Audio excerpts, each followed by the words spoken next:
अस्सलाम वालेकुम। क्रिकेट हंगामा में नसीम राजपूत बीटीवी के तमाम नाजरीन से मुखातब है। इसके बावजूद कि वो दो फ्लाइट्स जिन्हें कराची और लाहौर से अबू धाबी के लिए रवाना होना था, वो अब से तकरीबन 2 घंटे पहले लाहौर और कराची से अबू धाबी रवाना हो गई हैं, जिनमें कई सारे प्लेयर्स ऑफिशियल्स भी शामिल हैं। लेकिन कई सारे प्लेयर्स अब भी रह गए हैं। इसके बावजूद के दो फ्लाइट रवाना हो गई, जिन प्लेयर्स ने पार्टिसिपेट करना है उनकी अक्सरियत अबू धाबी अब से थोड़ी देर के बाद पहुंचने वाली है। लेकिन एक खतरे की तलवार अब भी PSL 6 के रिमेनिंग मैचेस पे लटक रही है। कहीं ना कहीं स्याह बादल अब भी मंडलाते हुए दिखाई दे रहे हैं। इसकी सबसे बड़ी वजह यह है कि जिस क्रू ने, जिस कंपनी ने या जिस प्रोडक्शन टीम ने मैचेस को लाइव टेलीकास्ट करना है, अब तक अबू धाबी हुकूमत की जानिब से उन्हें क्लियरेंस नहीं मिली है कि उनका प्लेन लैंड करेगा या नहीं करेगा। उन लोगों ने साउथ अफ्रीका और भारत से पहुंचना है, और साउथ अफ्रीका से कुछ प्लेयर्स ने भी आना है कि जिन्होंने पार्टिसिपेट करना है। तो उस फ्लाइट में ना सिर्फ वो क्रू शामिल है, बल्कि वो प्लेयर्स भी शामिल है जिन्होंने इवेंट में पार्टिसिपेट करना है। बाकी क्रू जो है वो इंडिया से पहुंचना है। लेकिन अबू धाबी की हुकूमत ताहाल दोनों प्लेन को लैंड करने की इजाजत नहीं दे रही है। दोनों चार्टर्ड फ्लाइट हैं जिनका बंदोबस्त पाकिस्तान क्रिकेट बोर्ड ने किया है। जिस तरीके से आज कराची और लाहौर से रवाना होने वाली दो चार्टर्ड फ्लाइट अभी पाकिस्तान क्रिकेट बोर्ड ने अरेंज किए, तो अखराजात तो पाकिस्तान क्रिकेट बोर्ड बहुत कर रहा है, एड़ी चोटी का जोर भी लगाया हुआ है। लेकिन इसके बावजूद कहीं ना कहीं स्याह बादल अब भी मौजूद है, क्योंकि 25 लोग ऐसे हैं कि जो आज नहीं जा सके पाकिस्तान से लाहौर और कराची में, चूंकि उनके वीजे नहीं पहुंचे थे। उनमें कोयटा ग्लैडिएटर्स के कप्तान सरफराज अहमद भी शामिल है, उनके फास्ट बॉलर हसनैन भी शामिल है। इसी तरीके से कलंदर्स के दो प्लेयर्स के वीजे नहीं है, मूसा खान और एक और उमर अमीन के वीजे इस्लामाबाद यूनाइटेड के प्लेयर्स नहीं पहुंचे। कई ऑफिशियल्स हैं पाकिस्तान क्रिकेट बोर्ड के जिन्हें वह इंतजाम की संभालने जाने के बाद उनके वीजे भी नहीं आए। तो ठीक है, फ्लाइट रवाना हो गई है, लेकिन कहीं ना कहीं खदशात अब भी इस वक्त भी मौजूद दिखाई दे रहे हैं। बात करेंगे पाकिस्तान सुपर लीग के बाकी मैचेस पे कि क्या कुछ हिकमत अमली पाकिस्तान क्रिकेट बोर्ड इस वक्त इख्तियार किया हुआ होगा और क्या कुछ पाकिस्तान क्रिकेट बोर्ड को फ्यूचर में करनी चाहिए, क्योंकि कहीं ना कहीं तो पाकिस्तान क्रिकेट बोर्ड ने कुछ ऐसा बंदोबस्त कर रखा होगा कि अगर यहाँ से फ्लाइट नहीं है तो फिर मैचेस शेड्यूल के मुताबिक होंगे। कोई और नहीं, पाकिस्तान के फॉर्मर टेस्ट क्रिकेटर, अपने वक्त के जबरदस्त middle order batsman, Pakistan cricket team के former coach, manager, chairman selection committee और खुद पाकिस्तान क्रिकेट बोर्ड में बहुत जिम्मेदारियां अंजाम दी। जिस वक्त पाकिस्तान सुपर लीग का आगाज हुआ था या इससे पहले 5 एडिशन जो खेले गए वो उनकी नजरों के सामने खेले गए हैं। फॉर्मर टेस्ट क्रिकेटर हारून रशीद साहब ने हमें ज्वाइन किया। अस्सलाम वालेकुम हारून भाई। वालेकुम अस्सलाम, अस्सलाम वालेकुम नाजरीन। नसीम, आपने बड़ा अच्छा ये जो इंट्रो में बताया, काफ़ी चीज़ें जो हैं अभी भी पेंडिंग नज़र आ रही हैं। इसमें 2-3 चीज़ें हमें ज़रूर देखनी होगी कि बावजूद PCB की कोशिशों के, क्योंकि बहुत सारी चीज़ें जो हैं वो अबू धाबी की जो अथॉरिटीज़ हैं, चाहे वो वीज़ा की हों या जो लैंडिंग की इजाज़त देने वाली अथॉरिटीज़ हैं, बहुत सारी चीज़ें उनके एंड से वक्त के ऊपर ख़त्म होनी थी। मैं जो भी पढ़ रहा था खबरें, उसमें यही महसूस होता है कि पहले परमिशन दे दी गई थी साउथ अफ्रीका और इंडिया से आने वाली परवाज़ों को, लेकिन जैसे ही वहाँ पर स्पाइक बढ़ा तो विड्रॉ कर ली उन्होंने अपनी परमिशन, जिसकी वजह से जो साउथ अफ्रीका और अभी आपने जो जिक्र किया इंडिया से जो फ्लाइट्स नहीं आई, जिसमें ब्रॉडकास्टर्स भी शामिल हैं, उनकी टीम भी शामिल है और साथ साथ कुछ प्लेयर्स भी शामिल हैं। तो आई थिंक ये वो इशू है जिसको प्रॉब्ली एड्रेस करने की कोशिश कर रही होगी PCB। लेकिन दूसरी तरफ जो प्रॉब्लम अभी आपने बताई कि जो 25 प्लेयर्स और ऑफिशियल्स जिनके वीजा नहीं लगे, सो ये एक बहुत बड़ी प्रॉब्लमेटिक इशू हो सकता है PCB के लिए, क्योंकि उसका रीजन ये है कि अबू धाबी की अथॉरिटीज ने आज 27 तारीख को इर्रेस्पेक्टिव ऑफ कितने बजे भी पहुंचते तो क्वारंटीन का पीरियड उन्होंने आज से शुरू करना था। लेकिन अब क्योंकि ये 25 खिलाड़ी और वो तमाम स्टाफ जिन्होंने आना है साउथ अफ्रीका से और इंडिया से, वो कब तक पहुंचेंगे ये अनसर्टन है। और जब ये अनसर्टन होगा तो आपका क्वारंटीन पीरियड जो अबू धाबी में शुरू होना है उसकी भी अभी शुरुआत कब होगी ये भी अनसर्टन है। सो ये वो इश्यूज हैं जो कि PCB को डील करने होंगे PSL के पॉइंट ऑफ व्यू से, जो मुझे लगता है कि जो जो दिन गुजर रहे हैं ये मामला काफी मुश्किल होते चले जा रहे हैं PCB के लिए, क्योंकि अभी तक आप देखें कि शेड्यूल कब बनेगा जब तमाम लोग वहां पर मौजूद होंगे। रफ शेड्यूल बन गया होगा, लोगों को पता ही नहीं है कि तारीख को आपने ये मैच करने हैं और कब खत्म करने हैं। मैचेस अब आपके डबल हेडर्स होंगे जो कि बढ़ने के चांसेस हैं जो जो वक्त कम होता चला जा रहा है। और भाई बहुत सारी चीजें ऐसी हैं। वैसे पिछले 5 सीजन में आप पाकिस्तान क्रिकेट बोर्ड का हिस्सा थे, जब कोई ऐसे मसाइल नहीं हुए। आज अफसोस कर रहे होंगे आप नहीं है क्रिकेट बोर्ड में, पूरे क्रिकेट बोर्ड के हुक्काम के अरुण भाई कहाँ चले गए, देखो मसाइल है कि संभलने का नाम ही नहीं ले रहे। अरुण भाई नहीं ये तो नहीं एक मिजाज में कह रहा था मैं बात, हरमें मैं बात ये कर रहा था कि आप एक सीरियस नोट पे भी अगर हम बात करते हैं तो नजम सेठी साहब ने इस पौधे को लगाया था, और उसके बाद हमने लास्ट ईयर देखा कि पाकिस्तान सुपर लीग मुकम्मल नहीं हो सकी थी कोविड-19 की वजह से। जो भी सूरत हाल थी, जो भी मसाइल थे, वो सबके सामने थे। हालांकि इससे पहले इमारात में हो रही थी, जब फैसला किया गया फाइनल लाहौर में होगा, लाहौर में हुआ। जब फैसला किया गया फाइनल कराची में होगा, फाइनल कराची में हुआ। वो तमाम चीजें अपनी शेड्यूल के मुताबिक हो रही थी। कोविड-19 एक ऐसी चीज है कि जिसमें कहीं ना कुछ मसाइल तो सारी दुनिया फेस कर रही है, तो अगर पाकिस्तान कर रहे हैं तो एक नॉर्मल सी चीज दिखाई देती है। लेकिन आपको क्या लगता है, कुछ ताखीर हुई है मामलात को हैंडल करने में? आप क्योंकि अगर ठीक है पीयू को इजाजत नहीं मिल रही, समझ में आ रहा है, लेकिन 25 लोगों के वीजों का ना आना, ये कहीं ना कहीं अगर शायद टाइमली अप्लाई किया जाए और तमाम चीजों को टाइमली हैंडल किया जाता, तो आपके ख्याल में इतने मसाइल, खासकर वीजे का मसला, और जहां इमारात के साथ हमारे इतने जबरदस्त किस्म के ताल्लुकात रहे हों, क्या ये मसला होता?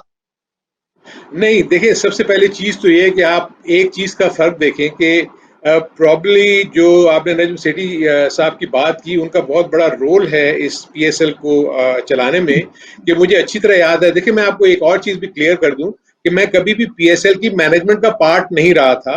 मैं जितने भी दफ़ा वहाँ रहा, मैं टेक्निकल कमेटी के पॉइंट ऑफ व्यू से उसका हेड तो रहा हूँ 2-3 पीएसएल के टूर्नामेंट्स में। लेकिन जो ऑर्गेनाइजेशनल या जो ऑपरेशनल फ्रेमवर्क था, उसमें प्रॉब्ली मेरा इतना रोल नहीं था। लेकिन मैं इतना जानता हूं कि क्योंकि ये जब पौधा लगने वाला था तो हर तरफ से ऑपोजिशन हुई थी, इंक्लूडिंग इन हाउस ऑपोजिशन हुई थी उसमें, चाहे जो चेयरमैन शहरयार साहब थे या जो और दूसरे लोग थे वो। तो इसमें तो कोई शक नहीं है कि नजम सेठी साहब ने अपनी जो भी टीम बनाई और उसके बाद उन्होंने इसका जो है वो इनकाद भी कर दिया और उसके बाद उसको पाकिस्तान में भी लिया है। तो इनफैक्ट जो 3 से 4 साल का जो इनिशियल जो जहां रियल सेंस में ज्यादा प्रॉब्लम्स होती हैं, वो बहुत ही आसान तरीके से अंजाम हो गई। अब तो ये एक पौधा बन के एक बहुत बड़ा दरख्त बनने की तरफ जा रहा था, आपका एक प्रोडक्ट बन चुका हुआ था। तो अब तो आपने सिर्फ छोटी मोटी चीजें ही करनी है। बदकिस्मती से इसकी रुकावट उस वक्त होती है कि जब कोविड-19 का हमला होता है। जब कोविड-19 आ जाए तो आप तमाम के तमाम हेल्पलेस हैं।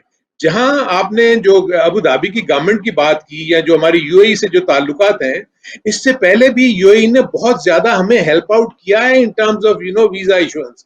बहुत बहुत शॉर्ट नोटिस के ऊपर भी इश्यूज हुए हैं। लेकिन मैं ये फील करता हूं कि इस दफा जो प्रॉब्लम हुई है, जो कि क्यों ये देर हुई, इन्होंने डिसीजन लेट लिया कि आपने कराची से अगर खत्म किया है तो अबू धाबी लेके जाना है। वो जो टाइम डिले है ना, उसका एक्सक्यूज पीसीबी नहीं दे सकता, क्योंकि ये अगर फैसला होना था तो ये बहुत पहले हो जाना चाहिए था कि आपको कम से कम 1 से 1.5 हफ्ता और मिल सकता था अगर आपने ये चीजें करनी थी। क्योंकि दूसरी तरफ देखिए, कोविड की सिचुएशन में तो अबू धाबी की एडमिनिस्ट्रेशन भी है ना।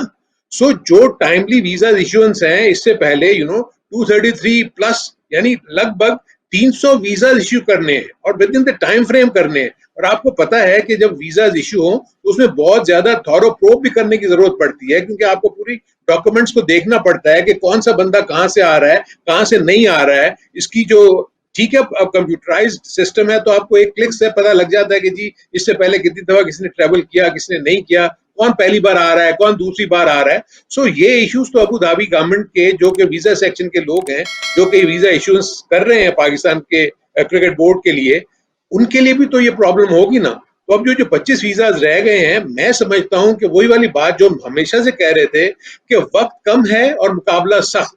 आप डिपेंडेंट है अबू धाबी की गवर्नमेंट की अथॉरिटीज से।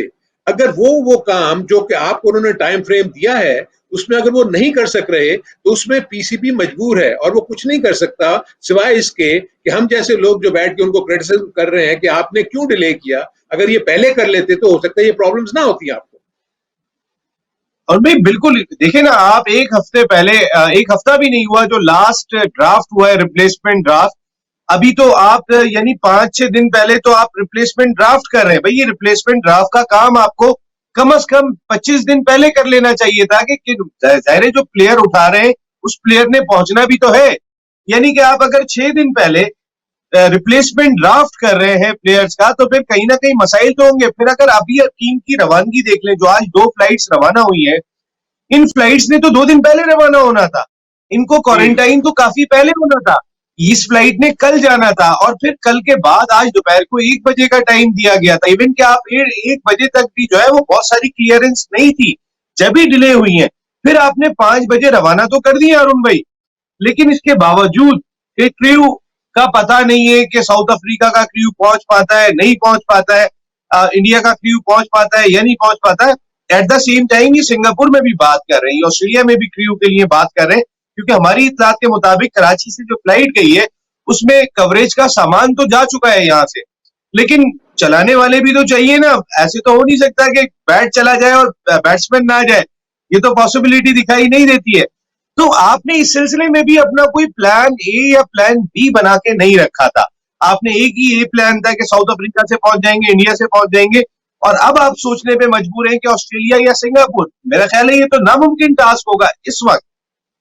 इस बिल्कुल नसीम, मैं आपसे एग्री करता हूं। देखें यही वो रीजन है। देखें आप जो बात कर रहे हैं ना, मैं ये तो नहीं एक्सपेक्ट करता कि सरफराज के और हसनैन के वीजास के इन्होंने पहले नहीं दिए होंगे, लेकिन जिस रिप्लेसमेंट ड्राफ्ट की आपने बात की, जब अगर आप वो लेट कर रहे हैं तो लामहाला उनके नाम जब आप उनको पेश करेंगे, अबू धाबी गवर्नमेंट के जो वीजा सेक्शन के लोग हैं जो भी वीजा इश्यू करते हैं, तो उनके लिए भी तो एकदम से अगर आप कोई चीज भेज रहे हैं तो उनको भी तो थोड़ा सा वक्त चाहिए ना वो करने के लिए। दूसरा जो आपने प्लान बी की बात की, ये बिल्कुल ठीक है। देखें अगर ऑस्ट्रेलिया से और सिंगापुर से अगर क्रू आ भी जाता है तो एकदम से तो नहीं आएगा ना, उनको भी तो वीजा लगने हैं।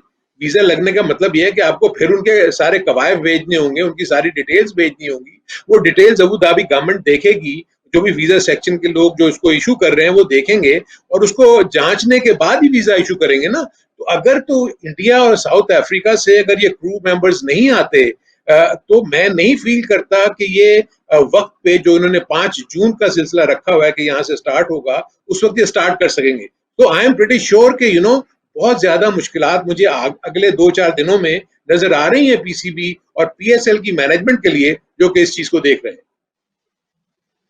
ऐसा लग रहा है कि थोड़ी सी इमेच्योर मैनेजमेंट लगी यहाँ पर, क्योंकि कई सारे ऐसे फैसले थे जो पहले हो जाने चाहिए थे, जिनको पहले कर लेना चाहिए था। इवन के बहुत सारे लोग बात करते हैं कि जो लास्ट पीएसएल को हमने रोका था 4 मार्च को, बहुत सारे लोगों का ख्याल था कि 4-5 दिन आगे बढ़ाने के बाद उस वक्त रोकना नहीं चाहिए था, क्योंकि आगे प्रॉब्लम्स और बहुत सारी मौजूद थी। लेकिन पाकिस्तान क्रिकेट बोर्ड ने बेहतर यही समझा था, और अब पाकिस्तान क्रिकेट बोर्ड ने अबू धाबी को बेहतर मकाम समझा है। लेकिन अभी तक अबू धाबी के मामलात और पाकिस्तान के मामलात सेटल होके नहीं दे रहे। एक छोटा सा ब्रेक ले रहा हूँ, ब्रेक के बाद जब वापस आऊंगा तो फिर एक और बहुत ही इंपॉर्टेंट चीज है जो हमने डिस्कस करनी है। क्वेटा ग्लैडिएटर्स अब तक पाकिस्तान सुपर लीग की तारीख की सबसे कामयाब टीम, लेकिन इस पीएसएल सीजन 6 में इस वक्त वो आखिरी नंबर पर है अपने 5 मैच खेलने के बाद। उनके कप्तान नहीं गए, उनके मेन फास्ट बॉलर हसनैन नहीं गए, जबकि साउथ अफ्रीका से जो चार्टर्ड फ्लाइट आ रही है उसमें उनके की बैट्समैन फैफ डुप्लेसी भी शामिल है और मोहम्मद नवाज उनके की ऑलराउंडर भी शामिल हैं, जिन्होंने उस फ्लाइट से ही पहुंचना है।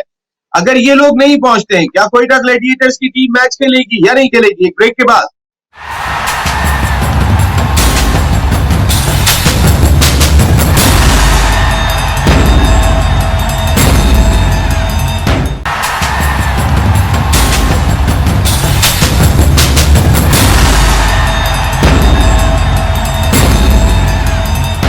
क्रिकेट हंगामा में एक मरतबा फिर आपको खुशामदीद कहते हैं।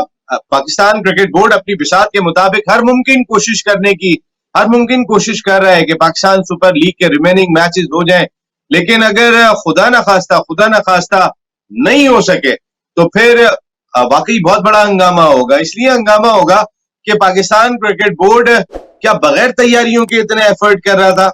आपने 2 चार्टर्ड फ्लाइट आज रवाना कर दिए, 2 चार्टर्ड फ्लाइट आपने इंडिया और साउथ अफ्रीका के लिए रख ली, 1 चार्टर्ड फ्लाइट आपकी कल रवाना होनी है जो रिमेनिंग प्लेयर्स हैं अगर उनके वीजे आ जाते हैं तो उनको लेकर जाएगी, फिर वहां पे जितने अखराजात आप ऑलरेडी कर चुके हैं, तो क्या बगैर तैयारियों के हो रहे थे? बहुत सारे सवाल उठ जाएंगे। लेकिन हम आज भी उम्मीद यही करते हैं, पाकिस्तान क्रिकेट बोर्ड के आला हुकाम ने बहुत कोशिशें की है और वो पाकिस्तान सुपर लीग को टाइमली कराने में कामयाब हो जाएंगे। हारून रशीद साहब ने हमें ज्वाइन किया हुआ है। हारून भाई, मेरा सवाल यह है कि आप इस वक्त जो सबसे मसाइल में टीम दिखाई दे रही है, वो कोयटा ग्लैडिएटर्स की टीम दिखाई दे रही है। उनके फैफ डुप्लेसी और मोहम्मद नवाज भी इस वक्त साउथ अफ्रीका में मौजूद है। वो उसी फ्लाइट से आ रहे थे जिससे क्रियो आ रहा था। At the same time Sarfaraz नहीं गए, हसनैन नहीं गए। तो इस वक्त तो नदीम उमर भाई तो बर्दाश्त नहीं करेंगे अगर ये प्लेयर नहीं होते तो मैचेस मेरा ख्याल है कोयटा शायद ना खेले। नहीं, वो तो उनका स्क्वाड ही पूरा नहीं होगा। आपने 4 इंपॉर्टेंट प्लेयर्स जो कि 11 का हिस्सा है, यहाँ तो आप उनकी बात करेंगे जो रिजर्व में बैठे हैं, चले उससे तो कोई इशू नहीं होता, लेकिन यहाँ तो कैप्टन प्लस 2-3 बड़े की नवाज जैसे है और फाफ डफूसी है और उसके अलावा हसनैन, ये तो उनके की परफॉर्मर्स हैं जिनके ऊपर ये डिपेंड करते हैं कि उनकी टीम जीतेगी। तो इसमें तो कोई शक नहीं है कि अगर टीमें अपनी पूरी स्ट्रेंथ के साथ नहामा उतरी तो आपके तो पीएसएल 6 का तो मजा वैसे ही किरकिरा हो जाएगा।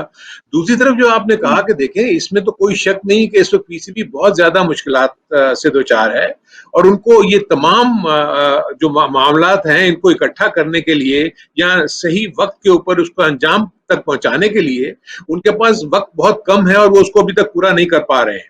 दूसरी तरफ जो आप उसका दूसरा इम्पैक्ट देखें ना, खुदा ना खास्ता अगर जैसे आपने जिक्र किया कि अगर ये नहीं होता तो आप अंदाजा तो लगाएं कि कितना अमाउंट या कितने फंड्स ऑलरेडी स्पेंड हो चुके हैं, कितना ह्यूज फाइनेंशियल लॉस होगा इसमें।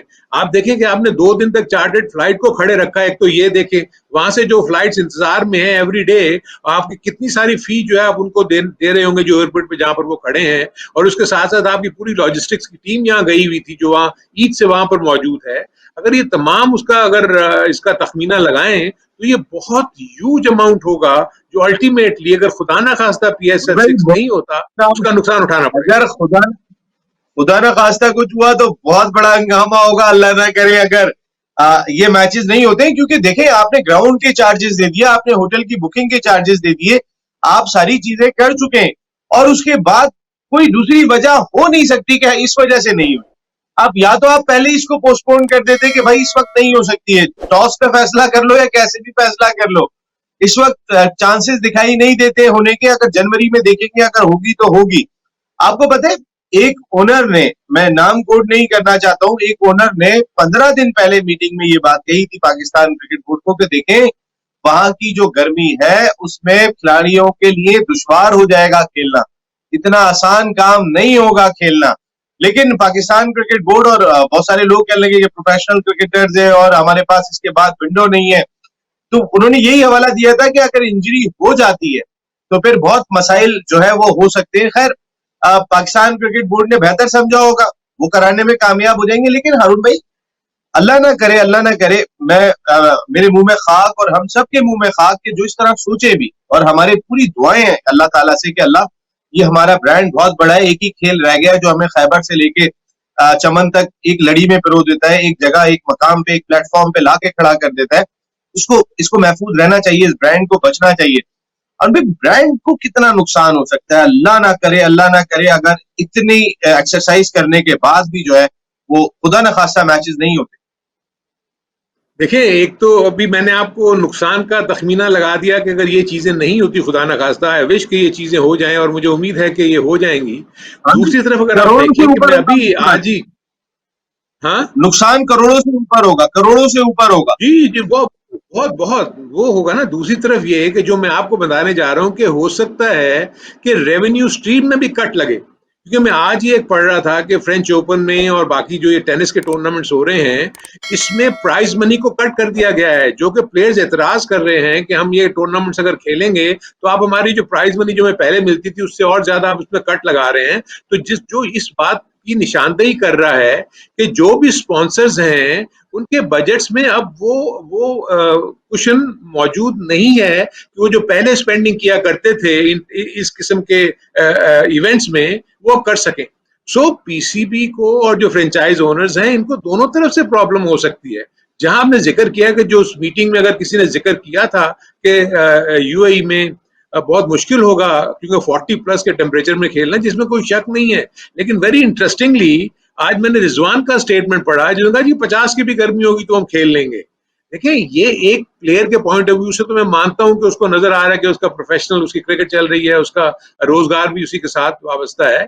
लेकिन क्या आपने इस चीज को सोचा है कि बाज इंजरीज कैरियर थ्रेटनिंग होती हैं? अगर खुदा ना खास्ता, जो कि अंदाजा लगाया था, जो कि मैं आपका एक प्रोग्राम देख रहा था जिसमें आपने डॉक्टर फैसल को लिया हुआ था, जो कि आपने यूएई से, वो बता रहे थे कि इसमें स्ट्रोक्स लगने का, हीट स्ट्रोक का खतरा है, क्रैम्पिंग का खतरा है मसल्स के, और खुदा ना खास्ता अगर ऐसी इंजरीज हो जाए कि आपका करियर ही खत्म हो जाए एक प्लेयर का, तो आप क्या करेंगे आगे जाके? सो ये वो सारे एस्पेक्ट्स थे। जब ये मीटिंग हुई होगी तो उन्होंने डेफिनेटली डिस्कस किया होगा। आपने एक फ्रेंचाइज ओनर का जिक्र किया, बट इसका मतलब ये है कि बाकी 5 फ्रेंचाइज ओनर्स जो थे वो तो इस बात पे अग्री थे ना कि जी हम वहां खेल लेंगे। सो दिस इज वेयर ये बड़ी डाइसी सिचुएशन इस वक्त मुझे नजर आ रही है। और जो भी चीज हो, मैं तो कह रहा हूं कि अगर ये होती है तो अल्लाह करे बड़े अच्छे तरीके से इख्तिताम पजीर हो। अगर कोई भी ऐसे हिकअप्स हुए जिसका आप जिक्र कर रहे हैं, जिसका हम प्लेयर्स की सेफ्टी के पॉइंट ऑफ व्यू से, उनके करियर के पॉइंट ऑफ व्यू से मैं बात कर रहा हूं, अगर इसको कोई नुकसान होता है तो वो तो ऐसा नुकसान होगा कि जो कि आप रिपेयर ही नहीं कर सकते।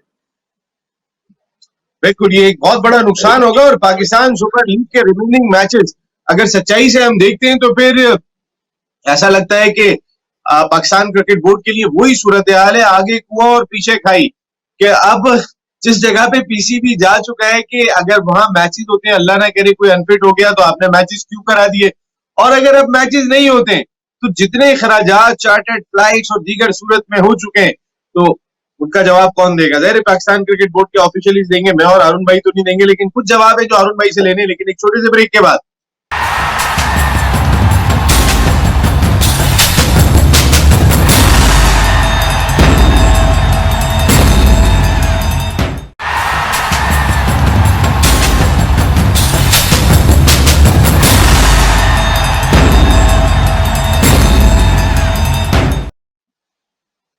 Once again welcome back in cricket Hungama. हम सब इंतजार कर रहे हैं उस हंगामे की जो पाकिस्तान सुपर लीग के रिमेनिंग जो 20 मैचेस हैं, उस सूरत में हम देखेंगे क्यों कौन सी टीम किसके खिलाफ कैसा तगड़ा मुकाबला करती है। लेकिन वो मैचेस होने चाहिए। अब जो सूरत हाल है, सबसे इंपॉर्टेंट तो यही दिखाई देती है कि अपने टाइम के मुताबिक, अपने शेड्यूल के मुताबिक मैचेस हो। अरुण भाई, ऐसा लग रहा है कि डबल हेडर्स बढ़ जाएंगे अब। और जो एक पाकिस्तान क्रिकेट बोर्ड ने, जैसे अब सरफराज आज नहीं जा सके, आज जो लोग पहुंच गए उनका आज से ही क्वारंटाइन पीरियड शुरू हो गया। पाकिस्तान क्रिकेट बोर्ड ने दरखास्त की है कि जो लोग रह गए हैं उनका क्वारंटाइन पीरियड भी आज ही से शुरू हो जाए, क्योंकि वो ऑलरेडी पाकिस्तान में क्वारंटाइन है। तो क्या इमारात की हुकूमत मानेगी ये बात? देखिए, नहीं, ये तो नहीं हो सकता क्योंकि अमारात की हुकूमत ने ये जरूर कहा है कि on the day of arrival हम वही कंसिडर कर लेंगे, चाहे वो रात के 7 बजे पहुंच जाए या 9 बजे पहुंच जाए रात के। क्योंकि नॉर्मली पहले इन्होंने 12 या 1 बजे से पहले कहा था कि जब वो आएंगे तो उस दिन को कंसिडर करेंगे। थोड़ी सी रिलैक्सेशन उन्होंने दी कि ओके कोई बात नहीं, अगर शाम को भी पहुंचते हैं या रात को भी पहुंचते हैं तो हम ये दिन कंसिडर कर लेंगे। लेकिन अगर लोग, प्लेयर्स या ऑफिशियल्स वहां पहुंचते नहीं उस पर्टिकुलर डे को, तो वो तो कभी भी नहीं मानेंगे कि आपके क्वारंटीन को। वो एक्चुअली प्ली ये ले रहे होंगे कि यहाँ भी ये ऑलरेडी क्वारंटीन में है। जो पीसीबी को यही समझाने की कोशिश कर रहा होगा कि यहाँ पर भी तो ऑलरेडी क्वारंटीन में है, तो आप इसको कंटिन्यू कर दे इस क्वारंटीन पीरियड को, जो कि मुझे लगता नहीं है कि अबू धाबी मानेंगे। अगर वो मान जाए तो ये पाकिस्तान क्रिकेट बोर्ड के लिए ब्लेसिंग होगी कि वो उसी डेट से काउंट कर लेंगे। देयर एज मुझे नहीं पता कि जो बाकी लोग वहां पर हैं, यानी जो क्रू की आप बात कर रहे हैं, जो साउथ अफ्रीका में और इंडिया में है, और जो फैफ डुप्लेसी हैं और नवाज हैं, क्या वो आइसोलेशन में हैं ऑलरेडी कि नहीं? क्या उनका क्वारंटीन पीरियड अबू धाबी से ही शुरू होना है? तो जब वो पहुंचेंगे, चाहे वो कल पहुंचे परसों पहुंचे, तो वो तो उसी दिन से उसका शुरू करेंगे। और उनके लिए वो 10 दिन उन्होंने रखा हुआ है। 10 दिन का मतलब ये है कि वो 5 तारीख से आगे निकल जाएगी, 5 जून से जब उनका क्वारंटीन पीरियड खत्म होता है। तो इसलिए जैसे भी आपने थोड़ी देर पहले कहा कि इनको डबल हेडर बढ़ाने पड़ेंगे। डबल हेडर बढ़ाने का मतलब ये है कि प्लेयर्स की बॉडीज के ऊपर और ज्यादा प्रेशर, क्योंकि आपको बैक टू बैक मैचेस उस ऑप्रेसिव हीट में खेलने पड़ेंगे।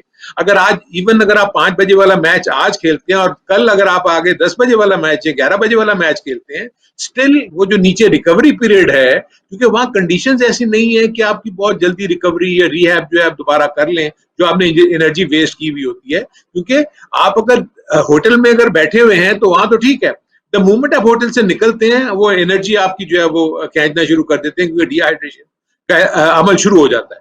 अब इवन आप वॉक कर रहे होते हैं तो आपको डिहाइड्रेटेड होते हैं, तो जब आप खेल रहे होंगे तो आप सोचेंगे आपने कितना वॉक की ज्यादा बात आपका की, पसीना निकल रहा आपने वॉक की बात की कि रात को 10:30 बजे पाकिस्तान टाइम पे मेरी डॉक्टर फैसल से बात हो रही थी और उन्होंने कहा कि इस वक्त भी बाहर जाके वॉक नहीं की जा सकती है, इस वक्त ह्यूमिडिटी और हीट की ये सूरत हाल है। यानी रात को 10:30 बजे वॉक नहीं हो सकती, तो हम 5 बजे से मैचेस खेलेंगे। और अगर खुदा ना खास्ता अब तो ज़ाहिर है पाकिस्तान क्रिकेट बोर्ड के लिए सूरत हाल वही हो गई है कि अभी नहीं तो कभी नहीं। यानी अब तो कराने की आपने फ्लाइट भी रवाना कर दी है, तो अब तो सूरत हाल बिल्कुल ही चेंज हो गई है। खुदा ना खास्ता है। क्वारंटाइन पीरियड नहीं मांगती है इमारात की हुकूमत और वो आगे बढ़ जाता है, तो फिर 10 तारीख अगर हो जाती है खुदा ना खास्ता, तो क्या एक दिन में 3 मैच कराएंगे? ओह नो नो, ये तो मुमकिन ही नहीं है। आई डोंट थिंक सो कि ये मुमकिन होगा। यूएई की जो वेदर कंडीशंस को सामने रखते हुए, प्लस ब्रॉडकास्टर्स देखे ना, उन्होंने भी तो अपने टाइम स्लॉट किए हुए हैं जो ऑलरेडी वो बेच चुके होंगे। जो भी टेलीवाइज मैचेस आ रहे होंगे वो तो टाइमिंग के हिसाब से, एयर टाइम के हिसाब से उनकी सारी रेवेन्यू जनरेशन होती है ना। तो अगर आप लास्ट मोमेंट कह देंगे जी हमने तीसरा मैच ऐड कर लेना है, तो it's not going to be easy कि तीसरा मैच ऐड कर लें, ब्रॉडकास्टर कहेंगे हाँ जी हम तैयार हैं। So this is where after all, क्या आप समझते हैं कि ब्रॉडकास्टर्स के लिए आसान होगा? उन्होंने भी तो अंडर द हीट खड़े होके, कैमरामैन जितने भी खड़े होंगे वो 3-3 मैचेस के लिए 6-6 मतलब 2-2 घंटे भी अगर आप लगाएं, 2.5-2.5 घंटे भी अगर आप लगाएं, तो ये बन जाते हैं तकरीबन 7.5 घंटे या 8 घंटे। 8 घंटे तक उस प्रेसिव हीट में जो आपका क्रू है वो क्या काम कर लेगा? सो देखिए ये बहुत मुश्किल है अभी भी, लेकिन हमें यही दुआ करनी चाहिए कि ये